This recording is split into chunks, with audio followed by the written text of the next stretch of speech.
Ravens Wrap is sponsored by Bud Light, Holiday Inn Express, the Ocean City Golf Club, Comfort Inn, Russell Street Report, the original Green Turtle, and hosted by the Blue Ox Bar and Grill.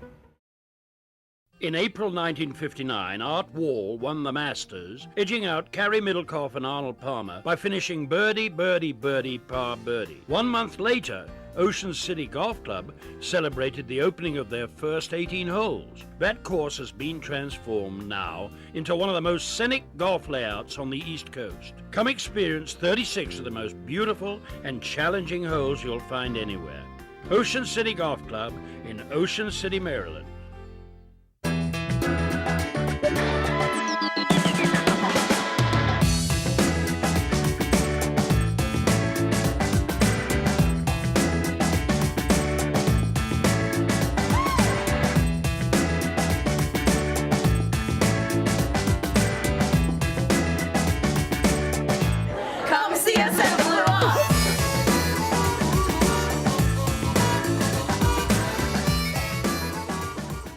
Welcome back in. It's a playoff edition of the original Green Turtles Ravens Wrap Show right here on Comcast Beach TV and Delmarva's Rock Radio 93.5 The Beach. Kickoff 1 o'clock on the radio if you can't catch it on TV. Pre-game at 12:30. Our show airing at 11 o'clock. We are broadcasting from the Blue Ox Bar and Grill, 127th Street and Coastal Highway in Ocean City with Ravens Roost 44. And friends, give yourselves a hand, guys.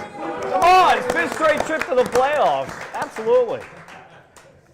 The Ravens Wrap Show brought to you by the original Green Turtle, the Blue Ox Bar and Grill, Bud Light, the Comfort Inn Gold Coast, Ocean City Golf Club, Geico, jctickets.net, and the Holiday Inn Express. Mike Bradley, John Gehrig, and Steve Slaza.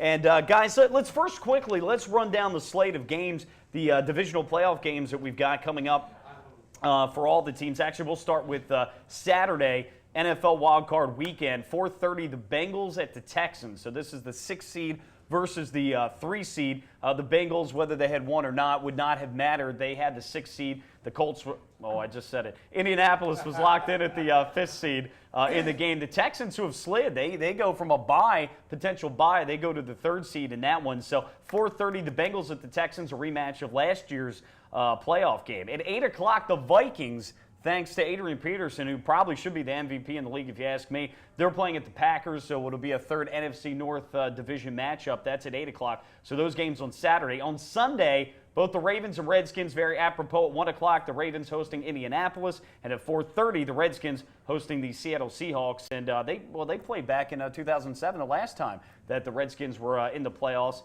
And, of course, those games will be NBC on Saturday, CBS and Fox on Sunday. And then from there, we'll proceed forward. But first things first, of course, we talked about in the first segment, Ray Lewis, the big announcement with his retirement coming up after this season, after 17 years. So that's obviously a big story, not only in Baltimore, but across the NFL. And just get a few more thoughts from you guys on Ray. I'd be remiss if we didn't talk about him a little bit more here in some of these segments. But I mean, what can you say his tireless, dedication to his craft and to the team and his accolades? It just certainly a Hall of Fame career. I think 17 years to play inside linebacker is phenomenal at the level that he played it at.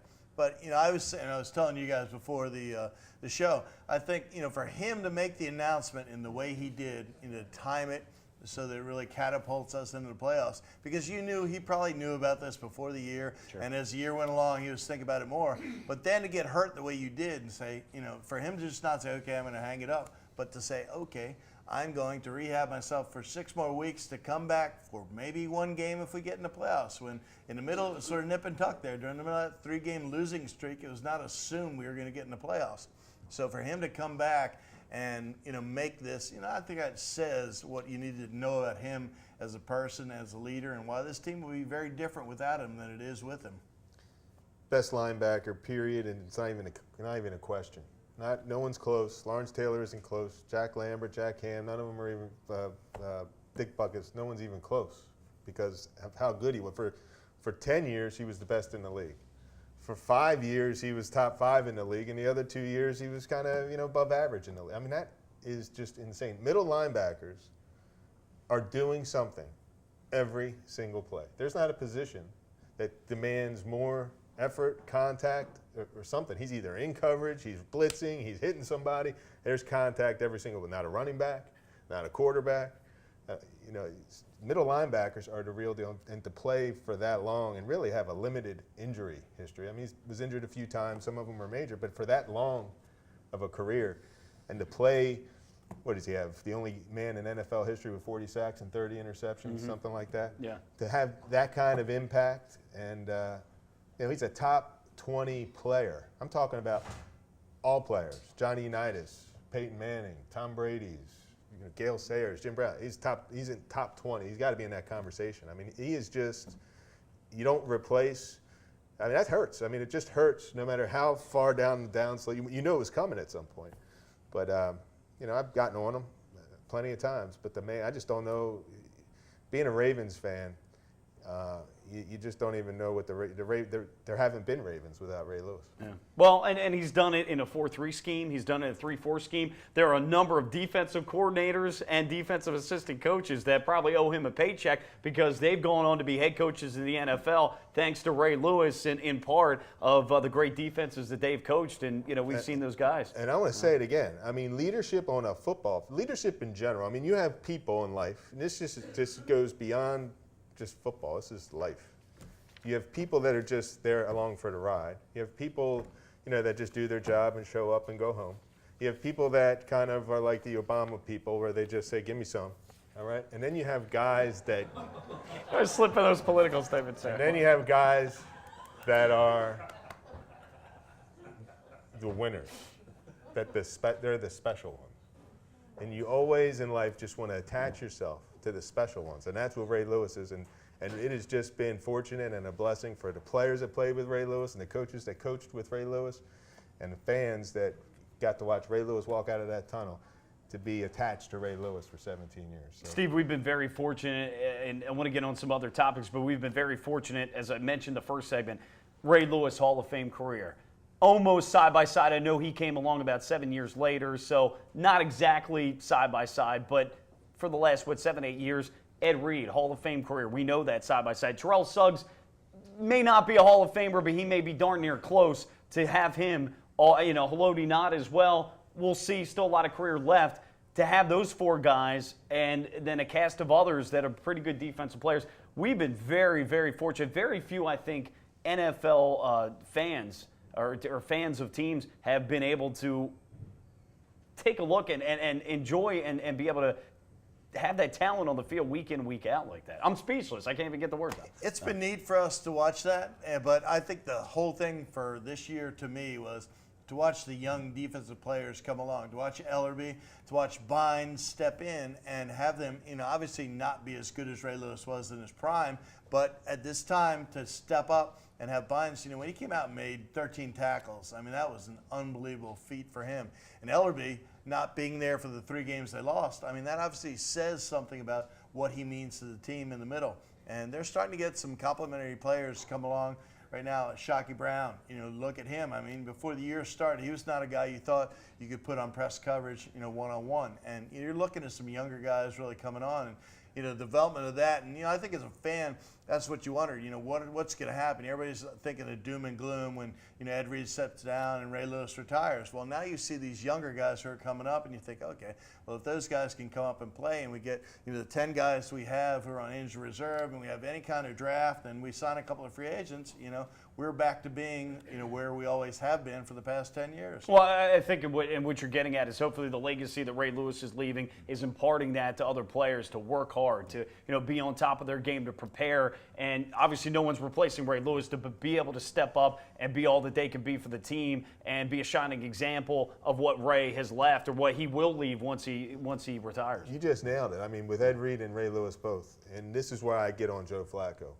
It's not that Joe Flacco can't throw the ball. He's got the best tools in the game, really, physical tools. But he's not prepared. And Ray Lewis, it's like Michael Jordan and Tiger Woods, Peyton Manning. These guys practice and prepare more than anyone else. They just didn't come out of the womb, throwing touchdown passes. I mean, these guys perfect the craft.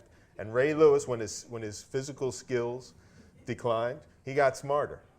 You know, he played position better. He understood the opposition better. He studied more film. He just, when you're not bigger and faster and stronger, then sometimes you need to be smarter and in better shape and better condition. And he's a pro. He was just a pro. I'll quote that. I'll leave it at this. I'll quote the natural. You know, talent's not enough. You know, you gotta work at it and you know, hone your craft. And he's certainly done that through 17 years to exceptional levels, to say the least, Hall of Fame levels. Also, some quick news. Number of NFL teams, as usual, contacted the Ravens seeking permission to interview Assistant General Manager Eric DeCosta. He said the following on Monday: "I love being a part of the Ravens. I plan to stay here and help them win championships. I have no intentions of leaving this team." It's good news. I wanted to get back, Steve. I want to give you a little time as well. Let's talk about, the Ravens bounced back. They won 33-14 over the Giants 2 weeks ago. But this Cincinnati game, definitely you can make a strong argument for resting key guys who, especially on the defensive end, they've been beat up all year. 13 guys have been defensive starters, have missed a total of 53 combined games.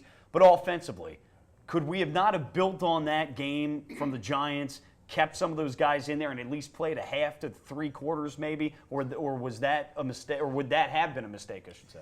I was in John's, believe it or not, I was in John's camp, and I thought you play your guys. You play to win the game. That's, sorry about it. We play to win the game. That's why I saw it. But I think this year was, for us, an incredibly unusual. I counted 25 starters who missed games. We had 10 guys on IR. We've had an unusually high number of guys miss it. And I also thought that you were able to play some of your placements who need to get key minutes. I sort of looked at it as a semi-bye. So my thinking changed as it went along, where I thought we got out of it what we need. And the reality was we still could have won that game, had we, had not had the pass interference call, and had we kicked the field goal and yada yada, a million different things. But I thought we got what we needed out of that game. But that's the question for John, where you hadn't had momentum for 3 games offensively, so then you take a game off. Now where is your offense going to be? I wish it was 3 games. It was like 8 games. I mean, they really were playing poorly for a long time, and they came out and did everything right against the Giants. In a game they didn't need to have it, but psychologically they needed to have it. Well, it was inconsistency. I mean, that said, they did set a single-season franchise record scoring 398 points. I agree. It's the inconsistency. But we're talking about the Ravens. It's a half. It's one half to the other. A terrible half and then a great second half. A great first quarter and fourth quarters we saw against the Browns in Cleveland. Horrible second and third quarter. So it's a consistency factor. And I know we've lived week to week, but I think if you could try, and we're running out of time here, but I think if you could try and build on that with consistency, it'd be great to do. They didn't, so I guess we'll find out, Steve. We'll find out if that hurts us or not. I guess at the end of the day, though, a good game plan will help against Indianapolis, and we'll talk about that, and we'll bring back Billy Carter, our Redskins guest, coming up next on the Ravens Wrap Show on Comcast Beach TV and Delmarva's Rock Radio 93.5 The Beach. We're back after this.